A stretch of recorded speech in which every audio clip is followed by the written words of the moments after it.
आपण पाहतात आदर्श भारत न्यूज 24।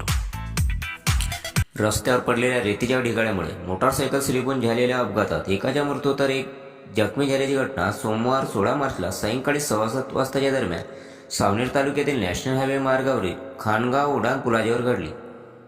कवडू नत्तोजी कुंबळे वय 60 वर्ष, राहणार दुधाळा, तहसील सावनेर, जिल्हा छिंदवाडा असे मृतकाचे नाव आहे। तर अतुल राजू धुर्वे वय 18 वर्ष, राहणार शेटी, तालुका सावनेर हा जखमी झालेला आहे। मिळालेल्या माहितीनुसार MS40CA 1216 क्रमांकाच्या मोटारसायकलवरून हे दोघेही सावनेरहून हेटीकडे जात असताना रस्त्यावर पडलेल्या रेतीमुळे मोटारसायकल स्लिप होऊन हा अपघात झाला असल्याचे बोलले जात आहे।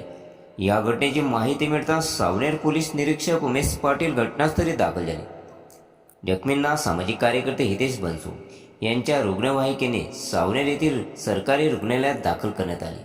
येथील डॉक्टरांनी तपासाअंती कवडू नत्तोजी कुंबळे यांना मृत घोषित केले।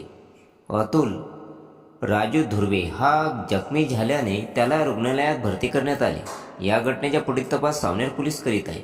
रेतीच्या ढिगाऱ्याच्या अपघातास कारणीभूत ठरल्याचे बोलले जात असल्याने रस्त्यावर पडलेली रेती ही कुणाची आहे, कुणी आणून टाकली हे अद्याप स्पष्ट झालेले नसून याचा तपास करून दोषीवर कडक कारवाई करण्यात यावी अशी मागणी सामाजिक कार्यकर्ते हितेश बनसू यांनी केली आहे। आदर्श भारत न्यूज 24 करिता किशोर गणवे, सावनेर, नागपूर। ताज्या बातम्या आणि घडामोडीसाठी पाहत राहा आदर्श भारत न्यूज 24। चॅनलला लाईक, शेअर आणि सबस्क्राईब करा।